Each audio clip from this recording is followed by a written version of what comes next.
Okay, so we're grinding on solar power. Look over here. It's using a standing value of, let's just turn on the light on here.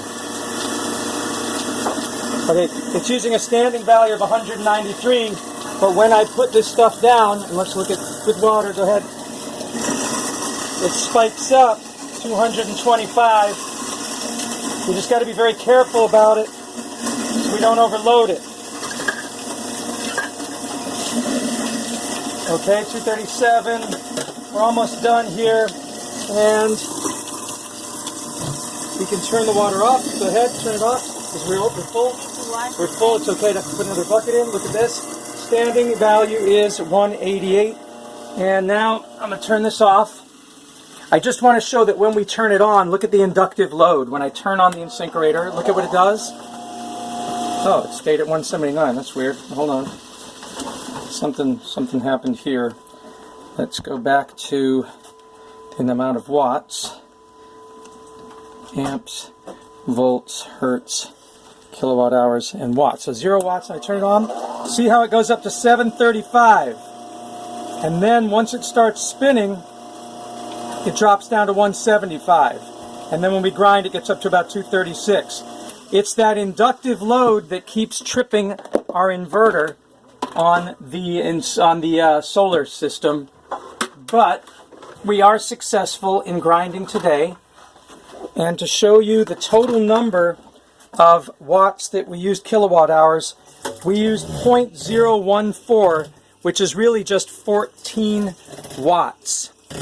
We used 14 watts to do our grinding today total. That's not a lot. It's just that the wattage needed for the inductive motor to go on is very large. That's the issue here. It's not that the amount we use for grinding is so big. So just 14 watts to grind 2 buckets of food waste. And I'll take this over now. If you want to follow me to the bathroom, and we'll dump this in for the biodigester because we're not yet plumbed to go directly. So our way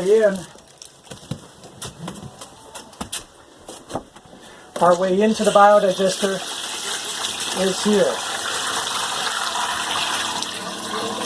And now if you'll just come outside with me for a second, we'll see how the bag is doing. We are, because it's getting warm. Come on with me here if you don't mind. Because it's getting warm, you will see that we actually are getting decent gas finally.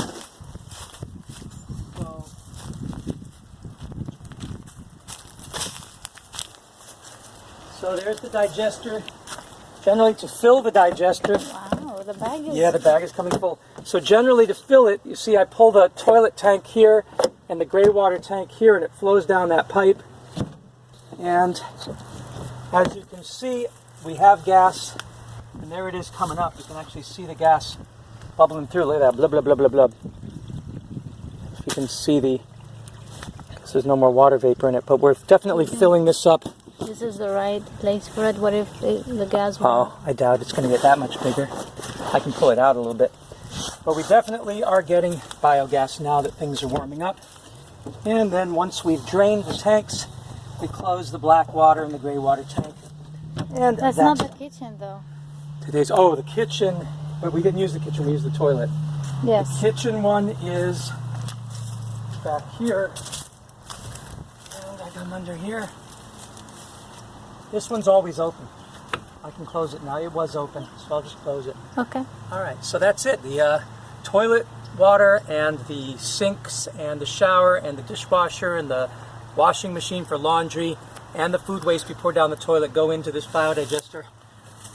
The disadvantage of burying it is that it stays too cool. So it's been down at ground temperature of 15 to 17 Celsius for the longest time, but now that ambient is warming up, it's getting productive. The advantage of it being underground is that gravity is what lets all this waste flow in. So there's all these compromises that one has to make. We did put some insulation around the side. We do want to put some heating coils that we can put gas-fired hot water through and use a portion of our biogas to keep the digester at the right temperature. So Anyway, that was what was interesting today. 735 to 740 watts inductive load pull, then dropping down to 186, then going up to 220 to 230 watts when it's grinding.